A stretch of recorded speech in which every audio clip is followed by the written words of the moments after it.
Olá, eu sou Ivan Lima e eu vou levá-los para o dia 3 de julho de 1997. Sorocaba, São Paulo. Um boletim de ocorrência da polícia é finalizado com detalhes curiosos de uma situação que aconteceu naquela noite. Um homem lutou contra um extraterrestre. Magra, com 2 metros de altura e olhos que mais pareciam fogo.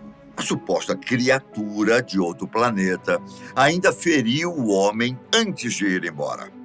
Meses depois do encontro, a vítima foi morta na mesma região. Sem provas, sem testemunhas e sem o homem para falar mais detalhes sobre o caso, ficamos apenas com alguns fatos do que aconteceu naquele dia 3 de julho. É um mistério de fato, mas não o único mistério de Sorocaba envolvendo avistamentos de extraterrestres. Situações inimagináveis só acontecem quando não estamos esperando, não é? Por isso, elas são tão marcantes. Se você não vive sua vida e busca incansavelmente por alguma prova de que o mundo é mais do que os olhos podem ver, então, meu caro, talvez você nunca encontre a toca do coelho. É por isso que a história de Célio de Lima Batista é tão surpreendente. Ele estava simplesmente indo para casa, algo que provavelmente já tinha feito várias vezes. Mas as coisas não terminaram da maneira que nem você e muito menos ele imaginava. Vendedor autônomo e lutador de artes marciais. Ele tinha 26 anos quando seu carro quebrou no bairro Vila Helena, na zona norte de Sorocaba. Célio estava voltando para casa com algumas verduras no veículo e decidiu terminar o trajeto a pé para deixar as compras. No entanto, com medo de que seu carro fosse roubado, decidiu retornar até o local em que havia deixado o veículo para dormir em seu interior, como forma de evitar qualquer tipo de problema. Foi então que, assim que voltou para o carro, os vigias de um estabelecimento próximo disseram que Célio poderia ficar tranquilo, pois eles ficariam de olho para que não houvesse nenhum roubo. Com uma preocupação a menos, o vendedor partiu para sua casa pela segunda vez. Dessa vez, achou que não teria problema se cortasse caminho por um matagal da região. Logo antes de entrar na mata, quando o relógio batia cerca de 8 horas da noite, Célio viu uma luz no céu. Se não fosse o aeroporto nas proximidades, talvez ele tivesse percebido que não era uma claridade normal. Só que, como aviões decolavam e pousavam por lá com frequência, a luz não chamou tanto sua atenção. Assim, ele continuou o caminho mata dentro. Foi então que, pouco tempo depois, a luz apareceu novamente. Dessa vez, em meio às árvores. Acompanhada pela claridade, estava uma criatura. Um ser que chega a ser difícil de se imaginar. De acordo com a descrição de Célio, era como um esqueleto de 2 metros, sem carne no corpo, com uma cor indescritível, olhos vermelhos como fogo e mãos no formato de pinças. De todas as descrições de extraterrestres que existem por aí, talvez essa seja a mais assustadora e de difícil assimilação. Antes até desse atalho, ele já tinha reparado numa luz estranha perto do carro. E ele, ao entrar nesse atalho, essa luz meio que persegue ele e vem, e ele conta que a luz praticamente entra nele, né? E nesse momento, ele vê um extraterrestre. E aí ele viu uma criatura alta, com olhos vermelhos, e que aparentemente tinha os ossos à mostra, né? E os dedos em forma de pinça e tudo. Isso deixou ele bastante assustado. Essa criatura foi se aproximando da testemunha, o Célio de Lima. A partir daí o relato não fica assim tão claro. Ele lembra-se que depois essa criatura desapareceu, e aí ele tinha um ferimento num dos dedos da mão e um ferimento na narina dele.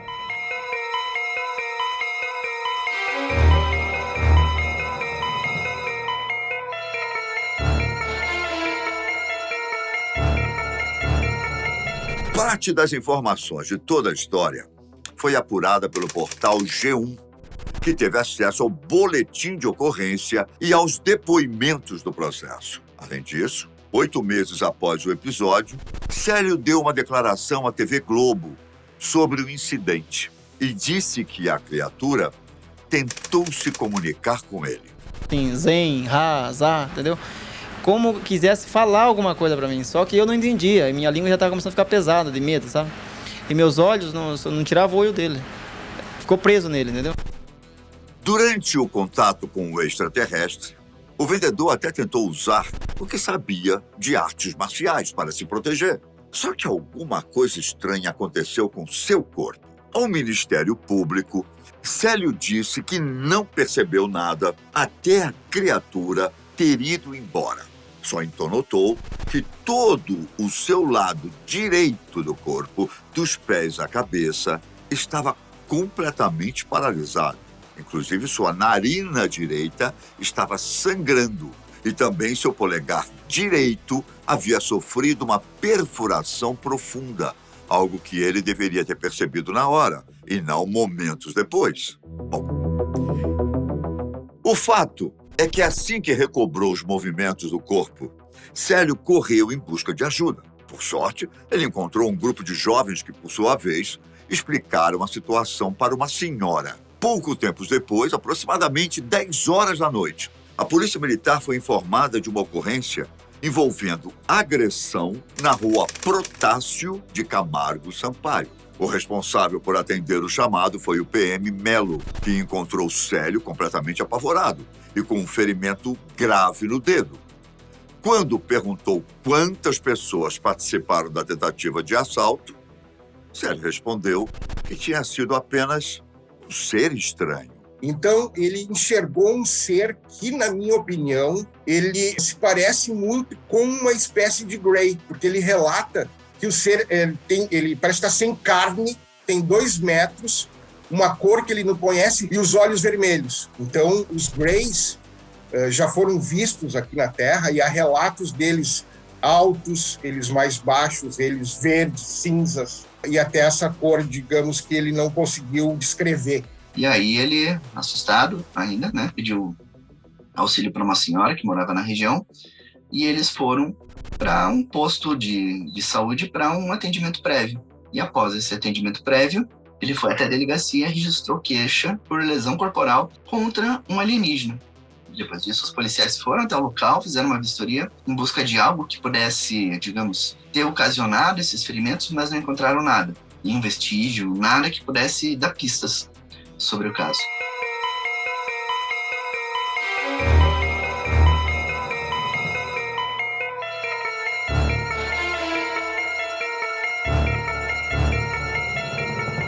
Depois de ser levado para o pronto-socorro da Vila Angélica, para que fosse feito um curativo no ferimento, o caso do vendedor chegou aos ouvidos do delegado de plantão, José Ordelli Alves Lima Júnior.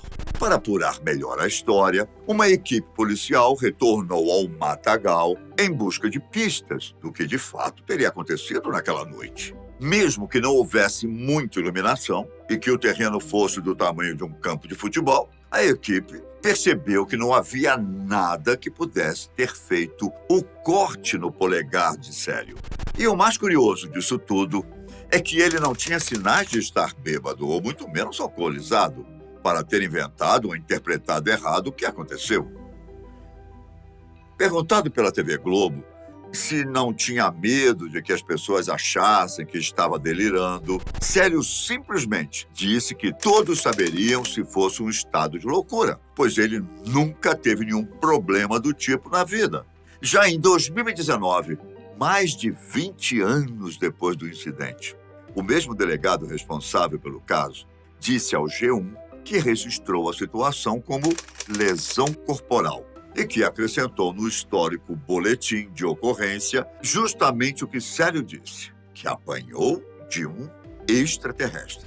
Na reportagem de meses depois do ocorrido, é informado que a promotoria criminal, delegados e ufólogos acreditaram na história do vendedor e tentaram levar o caso adiante. Porém, como o suposto agressor não foi identificado, ele teve que ser arquivado no fórum. Ainda assim, a promotora da terceira vara criminal explicou na época que o caso a impressionou. Aparenta ser uma pessoa absolutamente normal, com uma coerência assustadora nas declarações dadas depois de meses na delegacia, aqui na promotoria, com plena harmonia nos detalhes daquilo que ela vivenciou. São muitas pessoas que já viram disco voador. Eu confesso que cheguei a vê-lo por uma vez, tinha mais 3 pessoas presentes, conheço o juiz e muitas pessoas plenamente normais e idôneas que já tiveram essa experiência. Detalhe por detalhe, assim Célio descreveu tudo o que aconteceu para o delegado, para a promotora e para um investigador. Sempre a mesma história. Até mesmo um profissional capaz de fazer hipnose foi chamado para fazer uma sessão com o vendedor e tentar tirar algumas informações do seu subconsciente. O resultado? Durante a hipnose, Célio contou o caso com os mesmos detalhes. Nesse processo todo, eles chamam uma especialista em fazer regressão hipnótica, a Sandra Hassmann, né? Então, a Sandra vem a Sorocaba e faz uma regressão hipnótica no Célio, né? Acaba se constatando, eu não tenho maiores detalhes, mas acaba se constatando que sim, ele teve uma experiência, digamos que extraterrestre, uma experiência de um encontro, um contato com um possível ser extraterrestre. Essa não é a primeira história e muito menos a última envolvendo avistamentos e contatos com extraterrestres. Na própria cidade de Sorocaba existem vários casos e relatos de pessoas que viram objetos voadores não identificados sobrevoando a região. Próximo à cidade encontra-se a Floresta Nacional de Ipanema, onde fica o Morro Araçoiaba, de origem vulcânica e de grande diversidade mineral, especialmente a magnetita. OVNIs aparecem no mundo inteiro, naves, discos voadores, mas tem certas áreas que parece que tem uma atração a mais para essas inteligências. Em alguns casos, isso está ligado à biodiversidade do local, fauna, flora, rios, alguma coisa assim. Em outros casos, está ligado a alguma coisa do subsolo. Então, por exemplo, locais onde existe muito cristal de quartzo no subsolo, é local onde tem muita aparição, onde tem muitos casos de avistamentos, pousos, contatos. Eu não sei se existe um consenso entre os ufólogos, mas existem várias pesquisas e estudos. Eu, por experiência própria, eu fui a 13 hotspots no Brasil, ou seja, são lugares que são considerados hotspots por terem uma frequência maior de avistamentos, né? Ou seja, as pessoas enxergam mais esses objetos anômalos no céu. Então, por experiência própria, eu acredito que seja alguma coisa ligada aos minerais, ao minério, né? Ao magnetismo.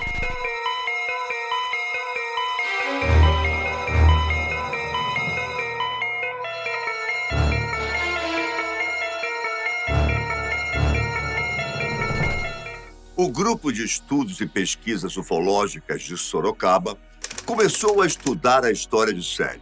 Só que, infelizmente, tudo ainda continua um mistério. O caso é ainda mais estranho quando levamos em consideração que meses depois de seu encontro com o alienígena, Célio faleceu, em circunstâncias contraditórias. Seria essa uma triste coincidência? Ou abre margem para alguma teoria da conspiração? A história termina um pouco ruim. O Célio acaba falecendo. Dizem que ele se suicidou, eu não tenho essa certeza, né? E existe também uma outra linha de que ele havia ficado muito doente após esse encontro com o extraterrestre, e ele, meses depois, o que é incrível, né, por ser um jovem, ele acaba vindo a falecer. Em nenhum momento, nem policiais, nem juízes perceberam qualquer tipo de contradição, de fantasia da parte da testemunha, né? Era um depoimento muito sólido e que permaneceu aí ao longo de todos os meses. Cerca de 8 meses depois, ele ainda estava dando a mesma declaração. E aí, passado esse prazo, alguns meses depois, ele veio a falecer, vítima de um tiro talvez uma tentativa de assalto ali na mesma região onde teve esse avistamento. Por mais que o mundo seja um lugar vasto e cheio de segredos, os mistérios da Terra não se comparam com os do espaço. Provavelmente, existem muitos detalhes entre as estrelas que ainda não conhecemos. E assim como um dia vamos descobri-los, é bem possível que a nossa existência já tenha sido descoberta. E o que realmente aconteceu no dia 3 de julho de 1997, hein?